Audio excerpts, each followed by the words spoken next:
Hi guys, ఎలా ఉన్నారు? బాగున్నారా? ఈరోజు వచ్చేసి ఒక డౌట్ అనేది క్లారిటీ చేస్తాను. చాలా మందికి ఒక డౌట్ అనేది ఉంది. అసలు ఈ తలాబాత్ అంటే ఏంటి, ఈ జాబ్ అంటే ఏంటి, ఈ జాబ్లో మనకు డబ్బులు ఎలా వస్తాయి, శాలరీ ఎంత వస్తుంది అనేది చాలా మందికి డౌట్ అయితే ఉంది. ముందు ఈ జాబ్ ఏంటనేది నేను చెప్తాను. ఈ జాబ్ అనేది సేమ్ మన ఇండియాలో స్విగ్గీ జొమాటో ఎలా ఉంటుందో సేమ్ డిటో, మన ఫుడ్ మెడిసిన్ ఇవన్నీ గ్రాసరీస్ ఎలా సప్లై చేస్తామో స్విగ్గీ జొమాటోలో సేమ్ అలాగే ఉంటుందన్నమాట ఈ తలాబాత్ కంపెనీలో. ఇక్కడ కూడా సేమ్ ఫుడ్ ప్లస్ వచ్చేసి మెడిసిన్ ప్లస్ వచ్చేసి మనము గ్రాసరీస్ ఇవన్నీ అనేది సప్లై చేస్తాం అనమాట. ఇక్కడ మనకు ఇది శాలరీ అనేది ఉండదు, కమిషన్ బేస్ అనేది ఉంటుంది.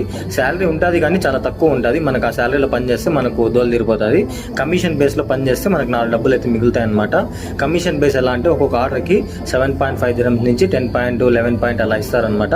యాక్చువల్గా అయితే ఒక ఆర్డర్కి 7.5 dirhams ఇస్తారు. మళ్ళీ మనం ఎక్కువ దూరం వెళ్తే దానికి డిస్టెన్స్ అమౌంట్ కలిపి ఇస్తారనమాట. కమిషన్ బేస్లో మనకి ఇది నడుస్తుంది.